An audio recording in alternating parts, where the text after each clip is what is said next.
Take your seat, please. You may proceed. You may continue. Salamat po, Mr. Chair. Mr. Gutesa, kaninang ako'y nagpapaliwanag para ipakilala kita. Narinig mo yung aking sinabi. Yes, Your Pwede mo Honor. bang i-confirm na kung ano yung sinabi ko ay yun nangyari kahapon? I confirm, Your Honor. Salamat po.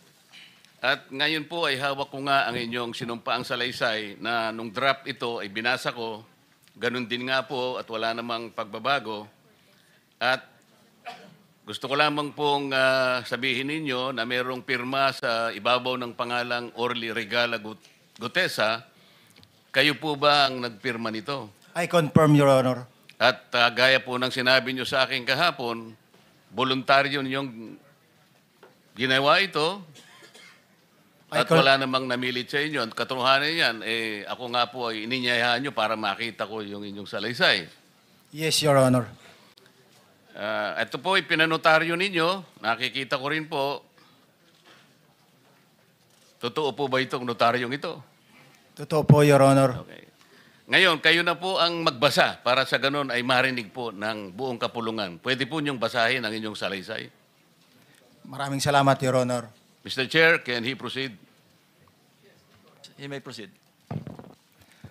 Ako po'y nagpapasalamat sa pagkakataong ito. Sa Senate Blue Ribbon Committee, Senador Ping Lacson, sir. At sa iba pang member na nandito po. Ako po si Orly Gutesa, may asawa, nasa tamang edad, Pilipino. Makatapos makapanumpa na ngayon sa umiiral na batas ay nagsasaad at naglalahad ng gaya ng mga sumusunod. Ako po ay lumabas upang magsalita sa isyu na ito. Bilang isang dating sundalo, inaalay ko ang aking buhay para sa ating bansa.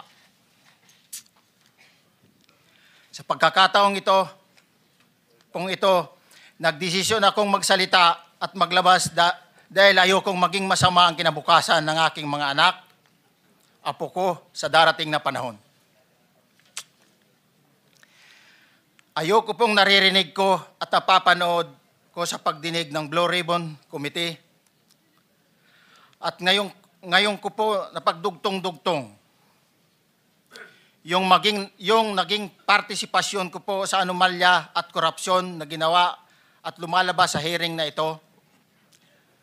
Yung palang pera na binubuhat namin at dinideliver mula sa masamang gawain na nagdulot ng baha na ikinamatay ng tao at imbis na gamitin ang pera sa edukasyon, medikal at programa na mapunta lamang pala sa bulsa ng mga politiko. Mabigat po sa akin magsalita dahil may pamilya ko. 4 ang anak ko, nag-aaral pa. May asawa ako at nangangalaga sa aking mga anak at marami akong kasama sa operasyon na may kinalaman sa ibabahagi ko sa inyo.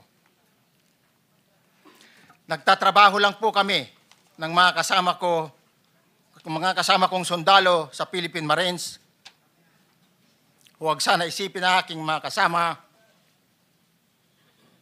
na nagtatraidor ako. Ako sa aming trabaho at pinagsamahan dahil pare-parehas kaming may pamilya at gusto lang naman naming ayusin ang kinabukasan ng bawat isa. Wala akong iniisip na kapahamakan para sa kanila, bagkus ang gusto ko lang maiayos ang kinabukasan ng bayan at lahat kami. Noong December 5, 2004, na-hire ako bilang security consultant sa Ako Bicol Party List or AKB kay Congressman Saldico. At nasimula ng duty ko kay Congressman Saldico. Bawat umaga, nagre-report ako sa BGC sa Horizon, sa Bonifacio Global City, kung saan nakatira si Kong Saldico. Tuwing may duty at detailed ako sa basura, it means itong basura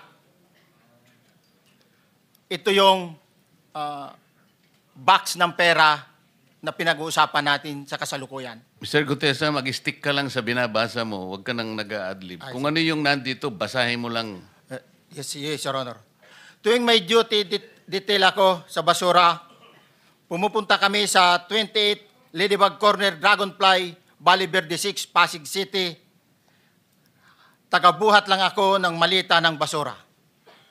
Ang ibig sabihin ng basura ay malita na may lamang pera. Ang bawat malita ay may lamang humigit kumulang 48 million pesos.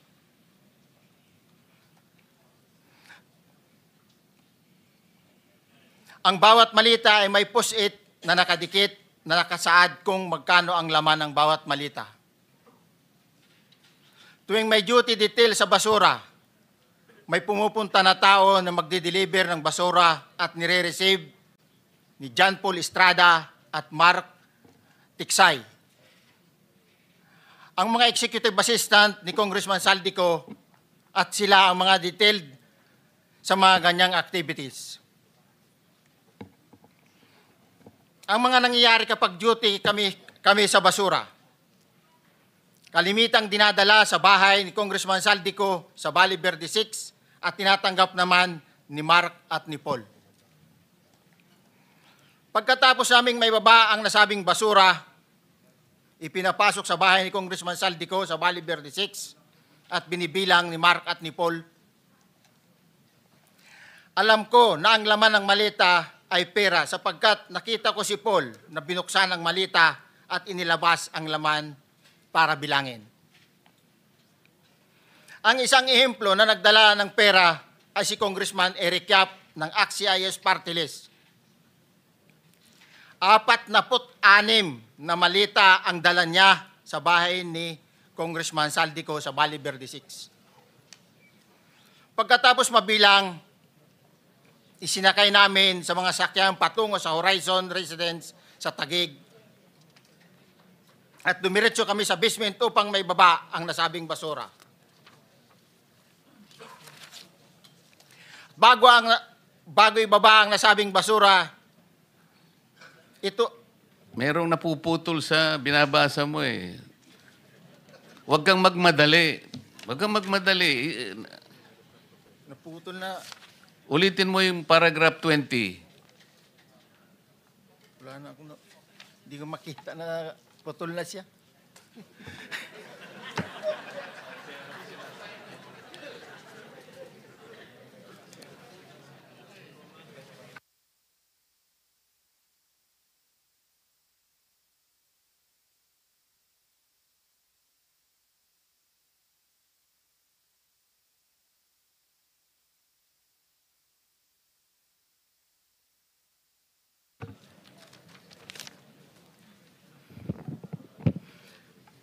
Pagkatapos, mabilang ang sinasakay namin sa mga sakyang patungo sa Horizon Residence, Taguig. Pagdating sa Horizon Residence, dumidiretso kami sa basement upang maibaba ang nasabing basura at dalhin sa unit ni Congressman Saldico sa 56th floor sa nasabing lugar kung saan siya nakatira. Bago ibaba ang nasabing basura, ito ay bawas na. Halimbawa, nag-akyat kami ng 46 na malita.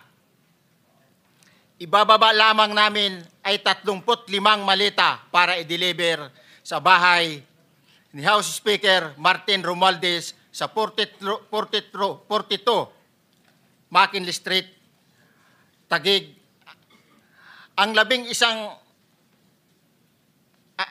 isang malita ay naiwan sa taas ng 56th floor sa Horizon Residence. Humigit kumulang 3 beses ako mismo ang nag-deliver ng basura sa bahay ni Congressman Saldico sa Horizon Residence at sa mga bahay ni Speaker Romualdez sa 42 McKinley Street, Taguig. Mas maraming pagkakataon na nagde-deliver kami ng basura sa bahay ni Speaker Romualdez at sa bahay ni Congressman Saldico Dahil iba-iba kaming mga nakadetailed na close-in, backup, at advance party na nagkakaroon ng rotation. Sa huli, ako po ay nagnanais na mapasailalim sa Witness Protection Program dahil alam ko po nanganganib ang buhay ko at ang aking pamilya sa ginawa kong paglalahad na ito. Sa katotohanan na ang lahat ay nilagdaan ko, ang salaysay na ito ay kusang loob at walang anumang pamimilit at bunsod lamang ng hangarin matulungan ang ating bansa. Ito po ay nilagdaan ko, Your Honor. Thank you, Orly. Before you proceed, meron lang ako ipapakitang litrato sa iyo. No? I-confirm mo, kasama na rin si Bryce, kung yan ba si Paul na binabanggit mo. I confirm, Your Honor. Yun nga po, Your Honor. Siya po. Okay, so, yeah, for the record, andito po yung litrato nung binabanggit na si Paul. Ang palyado nito.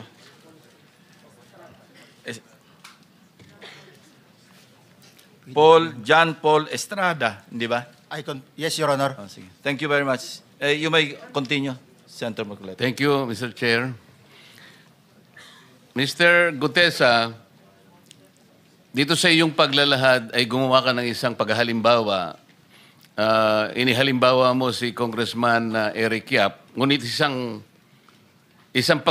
tagpo lang yun eh.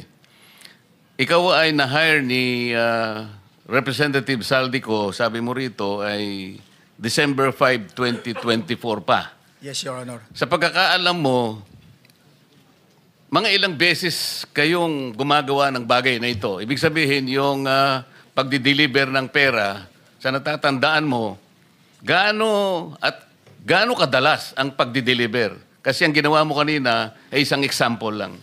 Pwede mo bang ipaliwanag?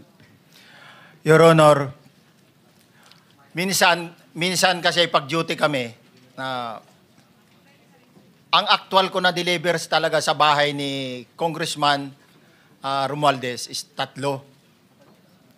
Tapos pag may duty kami, nagkakaroon ng detailed. Minsan namumonitor ko doon sa group chat namin, may basura tayo deliver. Minsan namumonitor ko siya is 3 times a week ang delivery doon sa Forbes, sa bahay ni Kung Romualdez. Yung pera minsan nanggagaling lang doon sa horizon sa taas, ibinababa. Tapos may detail lang na tao, namumonitor ko naman sa GC namin. Kaya nalalaman ko yung movement ng tropa, kung ano yung sinasabing basura ng delivery. Your So Honor. yung delivery o yung movement ng tropa nagaganap average 3 times a week. 3 times a week, Your Honor. Nagsimula noong December 2024. Yes, Your Honor. Hanggang ngayon ba ay naglilingkod ka pa kay Representative Saldico? Sa kasalukuyan po ay nag-resign po ako noong August 5, itong taon po na ito. So, maliwanag ba ang ibig mong sabihin para sa kapulungan ito ay nag-a-average ng 3 beses sa loob ng isang linggo ang pagdi-deliver ng pera kay Representative Saldico at tuloy-tuloy naman doon sa bahay ni former Speaker Martin Romualdez sa ganong rate, ganong beses, 3 beses sa loob ng isang linggo. Yes, Your Honor. Magmula December 2024 hanggang ikaw ay mag-resign noong August 2025, this year. Yes, Your Honor. Mr. Chair, Senator Marcolita, short Yes. interjection. With the permission of Senator Marcoleta. Thank you, may proceed. Mr. Chair. May maibigay ka ba na pangalan? Kasi ang sinasabi mo lang ngayon, as far as you're concerned, during ikaw ay nagdo-duty, nagro-rotation basis yung duty. So pag wala ka, absent ka, iba ang nagdo-duty, iba rin ang nagtatanggap sa pera at nagdi-deliver. Am I correct? Senator De La Rosa, may I just remind you na isang follow-up. Pero kung gusto mo ituloy at pahig si Senator Marcoleta, naka-charge sa oras niya yung mga susunod na tanong. Okay? Okay lang. Okay lang. Sige, boss. May- Nanghiram meron lang pa naman namang- ako sa iyo. Go ahead. Meron ka pa namang 4 na minuto pa mahigit yan. Yes, sir. So, sige. Very quick lang. So, pag hindi ka duty, may ibang nag-deliver ng pera kay Saldico at kay Speaker Romualdez. Pag nangyayari yan, sir, pag hindi ako duty, may makadetail talaga sa basura na yan. Pero ang authorized lang na mag-deliver at mag-receive niyan is yung dalawang tao na binanggit ko, which is John Paul Estrada and Mark Tiksay. Okay. Thank you, Mr. Chair. Thank you, Senator Marcolita. Mr. Gutesa, sa panig ng pagdi-deliver sa bahay ni former Speaker Martin Romualdez, sinong tao ang nagre-receive? Sa mga ganun, sir, ang may contact, Your Honor, is yung si Paul at si Mark lang ang may contact doon sa receiver. So pagdating doon, nakabukas na yung gate doon sa Forbes, pumapasok na lang kami. Then pag nabuhat na namin yung mga malita na ibaba na, so lalabas na kami. Wala na kaming basta may deliver lang namin yung mga basura doon sa bahay, wala na kaming noon, Your Honor. Alin-aling bahay Yung ang 42. pinagdi-deliveran mo sa panig ni former Speaker Martin Romualdez? Yes, Your Honor, yung 42, yung dito sa may Forbes Park. Yun lang? Wala nang iba? Mayroon pa yung bagong nakaraan doon sa 19 Nara, yung dating bahay ni Michael Yang. Sa pagkakatanda mo, mayroon pang ibang lugar na kung saan nagdi-deliver kayo? Sa Aguado, dyan sa Malacanang. Aguado? Excuse me, Senator Marcoleta. Sino Michael Yang? Yung dating sa Pugo yata yon. Sa? Yung dating sa Pugo. Yung Michael Yang. dating bahay ni Michael Yang. Dating bahay. Yes, Your Honor. Okay, thank you. Ibig mo sabihin, nabili ni Speaker Martin yung bahay ni Michael Yan? Allegedly, Your Honor. Pero paano mo alam na bahay ni Speaker yon? Kasi doon na nagde-deliver yung tropa nung hindi na nagde-deliver doon sa 42, Your Honor. Ngayon, sinasabi mo meron kayong chat. Nagagamit mo yung chat para ma-monitor mo yung rate ng delivery at kung sino-sino yung nagdi-deliver? During the time nung nandun pa ako, Your Honor. Mr. Chair, salamat po at baka meron po pong Thank you. gustong itanong ating May mga kasama. papakita pa ako isang litrato pa, no? Identify mo lang siya. Sino yan? Mark Tiksay, Your Honor. Meron pa ba nakakakilala sa kanya bukod sa'yo? Dito? Wala. Nabanggit kasi ni Engineer Alcantara rin dito eh. Sa salaysay mo noong September 23, sinasabi mo, hindi ko po siya na-meet during pagdadala. Ang tao niya po ay may alias lang na Paul at Mark. Na-meet mo ito si Mark, Engineer? Sa Valle Verde po, once lang po. So, kinukonfirm na si Mark Texa ito? Mark po and Paul, karaniwan po. Okay, thank you. Thank you, Senator Marcoleta. Mr. Chair, may tatanong lang po kung Yes. with the permission of Yeah, okay. Senator Marcoleta. Mr. Orly, sabi niyo po 46 na maleta na nagkakalaman po ng 48 million bawat isa. Tama po ba? Based doon po sa level nung malita na nakita ko, Your Honor. Paano po nalaman ninyo na 48 million po ang laman ng bawat isa? Kasi bawat malita po, mayroon siyang post-it na nakalagay, may sign na 48. Lahat po yun may 48. Yes, Your Honor. So, yung 46 maleta, 48 million ang laman ay nagkakahalaga po ng 2.2 billion. Alam niyo po ba yan? Kung 3 times a week ang sinasabi ninyo, ang delivery. Based sa my experience, doon lang ako naka-experience ng 46 nung time na yon, Your Honor. Hindi naman po every week or monthly ito. Yes, Your Honor. So at one point, yung 46 na maleta, 48 million ang laman, 46 times 48 million ay 2.2 billion. Excuse me, Senator Marcoleta, paubaya mo na sa kanya yung oras na naiwanan mo, now 1 minute. Isang tanong na lang. Sige, okay. 2.2 billion. Ganun po yung multiplication eh. Siguro, Your Honor, yun ang lumalabas. So one time lang po ito. One time lang po, yung time ko lang yan, nung panahon na na-identify ko si Congressman Yap, Your Honor. Alright, maraming salamat po. Thank you. Yung paghalimbawa mo, kaya mo ginawa dahil yun ang pinakamalaki. Yes, Your Honor. Pero pangkaraniwan, dahil 3 times a week, mga ilan sa tingin mo yung karaniwang na i-deliver? Ilang maleta? Usually, pag nanggagaling na sa Horizon, na idine-deliver na doon sa Forbes, minsan mayroong 15 or kaya 18 ang malita. Pero yung malalaking malita yon na nagre-rate yung bawat malita, minsan mayroong 48, may 50. Sa mga tweet, Mr. Gutesa, pangkaraniwan, 15 to 15 to, ano Your Honor? yun ang average, pangkaraniwan. Yes, Your Honor. Yung nabanggit mong nabigla ka sapagkat malaki, 48, yun lang kay Congressman Eric Yap. Yes, Your Honor. Yun ang time na nakita ko talaga in ano yung ganung kabalk Okay. yung balita na yun, Your Okay. Honor. Mr. Chair, payagan nyo sana akong magtanong lang ng isang tanong kay Mr. Diskaya. Mr. Diskaya, naalala mo, nagkaroon ka ng supplemental affidavit na binasa mo dito. Medyo mahaba pa nga di ba? Naalala mo yung nakaraan?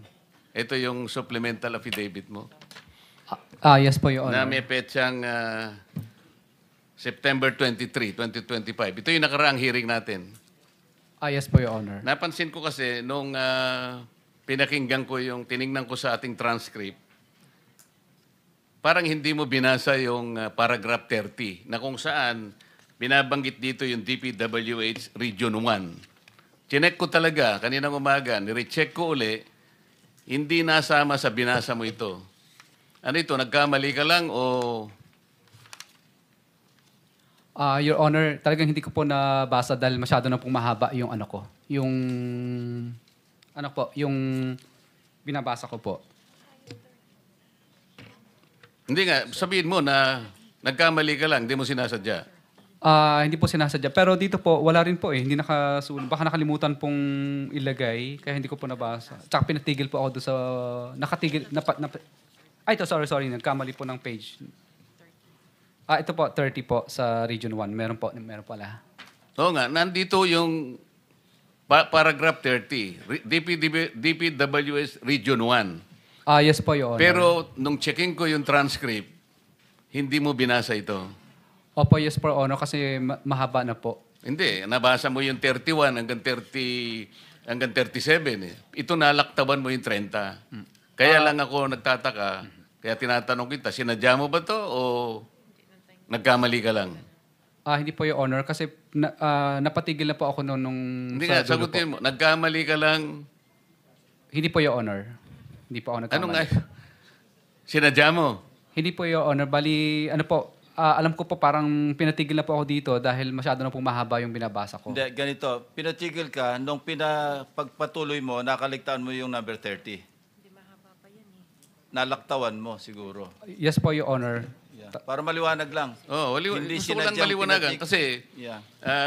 nabanggit ko na kanina na naimungkahi ko na sana'y tawagin din si Governor Chavit Singson. Baka ka kung may connecta doon sa ano mo, baka ka kung sinadya mo. Ngayon, kung sasabihin mong nagkamali ka lang, tatanggapin ko yon.